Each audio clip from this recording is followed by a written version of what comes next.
અમને કન્વેન્સ કરતા સાહેબ શ્રી તમે એમને બોલા એમને કન્વેન્સ શાંતિ રાખો ટીપાજોડી કરવાનું કોઈ નહીં. આ મીડિયા પ્રેસ મીડિયાને તો તમે કહેતા હોય તો અહીંયા બેસી જઈએ તો પછી સાઈડ પર રહો.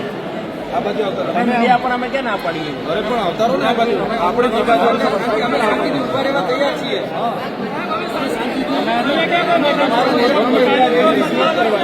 કાયદો વ્યવસ્થા ઢેળવા માટે તૈયાર જ છીએ. અમે બધા વેલ ગ્રેજ્યુએટ લોકો છે.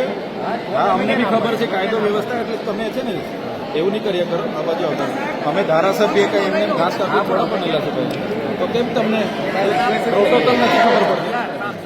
પ્રોટોકોલ તો ખબર છે ને, તો એ સાહેબને કન્વેન્સ કરીને બોલાવી લઈએ છીએ. અહીંયા કોઈ કાયદો વ્યવસ્થા અમે હાથમાં લેવા નથી આવ્યા. તમારી જિમ્મેદારી છે કાયદો વ્યવસ્થા સંભાળવાની. એ સંભાળ્યા કરો ને, અમને શું કન્વેન્સ કરવાની જરૂર છે? તમે સ્કોલરશીપ આપવાના હોય તો લખીને આપો, તો લખીને આપી દો, વાર્તા પૂરી કરી તો પછી બંધ કરો ને. ગુસ્સાનો સવાલ જ નથી ને. મિલો કન્વેન્સ કરો.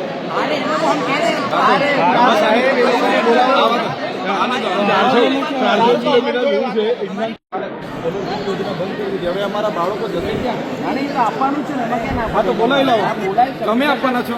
તમે આપવાના છો? તમે આપવાના છો? તમે આપવાના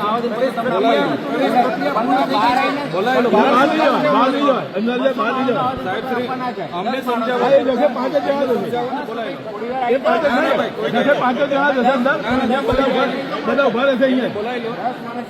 અમને કન્વિન્સ કરવા કરતા અમને કન્વિન્સ કરવા આવે છે. ના અમે આવ્યા છે ને. તમે બોલાય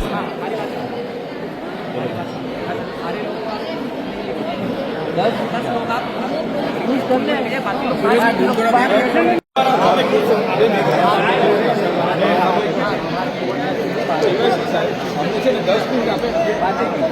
સાંભળો મારી વાત. અમે છે ને અમારા આ ભવન કોઈની બાપની પેઢી નથી. સાંભળો, આદિજાતિ વિકાસ માટેનું ભવન છે અને આ 60,000 વિદ્યાર્થીઓના ભવિષ્યનો સવાલ છે. એની રજૂઆત કરવા આવ્યા છે. જ્યાંથી રજૂઆત થશે અમે એથી રજા લઈશું.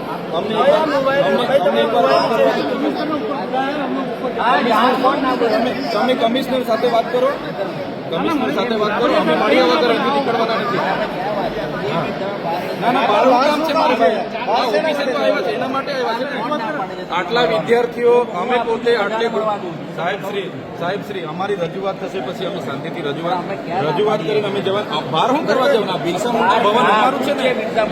હા, કોઈની બાપની પેઢી થોડી છે.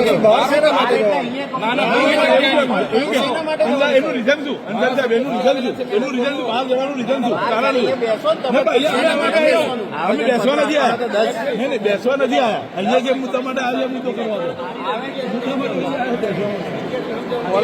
છોકરાઓને ના પણ હું વાંધો છે. અમારી સરકારી કોટાની જે શિષ્યવૃત્તિ હતી એમાં જે મેનેજમેન્ટ કોટા આવતો હતો એ મેનેજમેન્ટ કોટાની શિષ્યવૃત્તિ બંધ કરી છે. ખાસ કરીને બે કોટા હોય છે, સરકારી કોટા અને સ્ટેટ કોટા.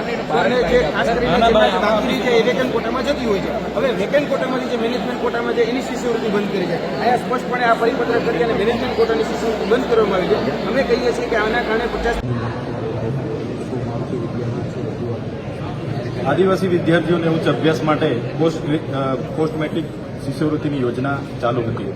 ત્યારે ગુજરાતની ભાજપની સરકારે 28 ઓક્ટોબર 2024ના રોજ પરિપત્ર બહાર પાડીને આ શિષ્યવૃત્તિની યોજના બંધ કરી દીધી છે. જેના કારણે nursing, BSc nursing, diploma, degree engineering તમામ પ્રકારના કોર્સમાં અભ્યાસ કરતા 60,000 જેટલા વિદ્યાર્થીઓને તાબડતોડ કોલેજો દ્વારા ફી ભરવાનું સૂચન કરવામાં આવ્યું છે. અને ઘણા લોકોને આ ફી ભરાતી ન હોય એમને એડમિશનો રદ કરીને એમને ડોક્યુમેન્ટ આપી દેવામાં આવ્યા છે. ત્યારે આ 60,000 વિદ્યાર્થીઓના ભવિષ્યનો સવાલ છે.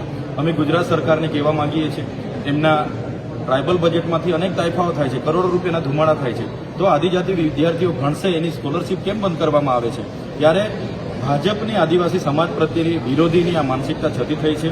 ત્યારે અમે કહેવા માંગીએ છીએ, દિન 5માં જો આ સ્કોલરશીપની યોજના પુનઃ ચાલુ કરવામાં નહીં આવે તો તમામ જિલ્લાની આદિજાતિ કચેરીઓને અમે તાળાબંધી કરીશું. દિન 10 પછી પણ નિર્ણય નહીં લેવામાં આવશે તો ગાંધીનગર આવીને બિરસા મુંડા ભવનને તાળાબંધી કરીશું અને સચિવાલયનો અમે ઘેરાવ કરીશું. वो को नहीं आज स्थान पर आपने ભાજપ સરકારમાં અમારા આદિજાતિ મંત્રી અને શિક્ષણ મંત્રી પોતે આદિવાસી હોવા છતાં આવી તકલાદી નિર્ણયો લે છે, જેના કારણે બાળકોનું ભવિષ્ય અંધકારમય બની જાય છે. ગયા વર્ષે પણ અમે યુવરાજભાઈ અને અમારી આગેવાનીમાં વિદ્યાર્થીઓ સાથે અહીંયા આંદોલન કર્યા હતા. પછી જ એ લોકોએ સ્કોલરશીપ આપી હતી અને ત્યારે જ અમારા વિદ્યાર્થીઓ ભણી શક્યા છે. તો સરકારને અમે કહેવા માંગીએ છીએ, મોટી મોટી આદિવાસીઓ વિકાસની વાતો થાય છે.